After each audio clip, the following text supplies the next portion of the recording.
எல்லோரும் எப்படி இருக்கீங்க? இப்போ வந்து சாக்லேட் ட்ரஃபிள் கேக் எப்படி செய்யலாம் அப்படின்னு பார்க்கலாம்.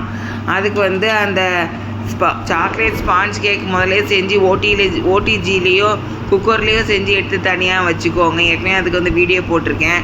அந்த சாக்லேட் ஸ்பாஞ்ச் கேக் மேலே இருக்கிற அந்த பட்டர் பேப்பரை எடுத்துருங்க.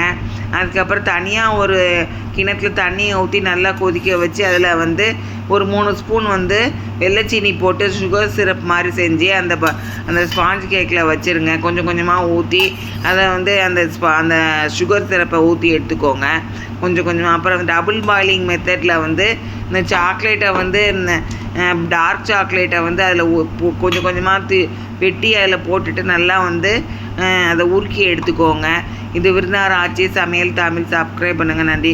இப்போ வந்து அந்த சாக்லேட்டை எல்லாம் கரைஞ்சதை எல்லாத்தையும் எடுத்து அந்த சாக்லேட் ஸ்பாஞ்ச் கேக்கில் வந்து ஸ்டாண்டில் மாதிரி இருக்கிறதுல வச்சுட்டு அதில் வந்து அந்த சாக்லேட்டை கூழெல்லாம் வந்து அதில் தேய்ச்சி விட்ருங்க. அதை அந்த மாதிரி செஞ்சுட்டு அதுக்கப்புறம் வந்து எல்லா பக்கமும் அந்த சாக்லேட்டு டார்க் சாக்லேட் இதை வந்து தேய்ச்சி விட்டுக்கோங்க.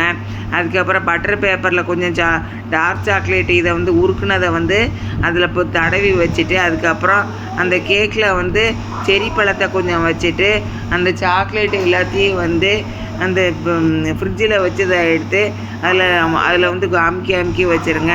இந்த டெக்கரேஷன் வந்து நல்லாயிருக்கும். இந்த மாதிரி சமைச்சு குழந்தைங்களுக்கு கொடுங்க. நன்றி. இப்போ வந்து நெய் பிஸ்கெட் வந்து எப்படி செய்யலான்னு பார்க்கலாம். அதுக்கு வந்து 150 கிராம் வந்து சீனி எடுத்துக்கோங்க. 3/4 கப்பு வந்து மெஷரிங் கப்பில் சீனி வந்து அது கூட வந்து சோடாப்பு வந்து கொஞ்சம் 1 ஸ்பூன் போட்டுக்கோங்க.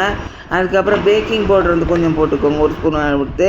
உப்பு வந்து எடுத்து 1 ஸ்பூன் அந்த இதில் போட்டுக்கோங்க. அதுக்கப்புறம் எல்லாத்தையும் வந்து மிக்சியில் ஜாரில் போட்டு அரைச்சி எடுத்துக்கோங்க. அதுக்கப்புறம் வந்து அந்த மைதா மாவு வந்து 1 கப்பு எடுத்துக்கோங்க. 142 கிராம் வந்து அந்த மாதிரி அதை எடுத்துகிட்டு நெய் வந்து கொஞ்சம் கொஞ்சமாக சேருங்க, மொத்தமாக சேர்த்துறாதீங்க. நெய் வந்து 1 கப்பு மெஷரிங் கப்பில் 200 கிராம் வந்து நெய் வந்து கொஞ்சம் கொஞ்சமாக சேர்த்து அதுக்கப்புறம் வந்து நல்லா பிணைஞ்சி எடுத்துக்கோங்க.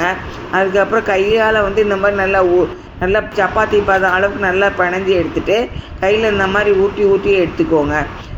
ஊட்டி எடுத்துகிட்டு இந்த மாதிரி வந்து அந்த பேக்கிங் ட்ரேயில் வச்சுருங்க.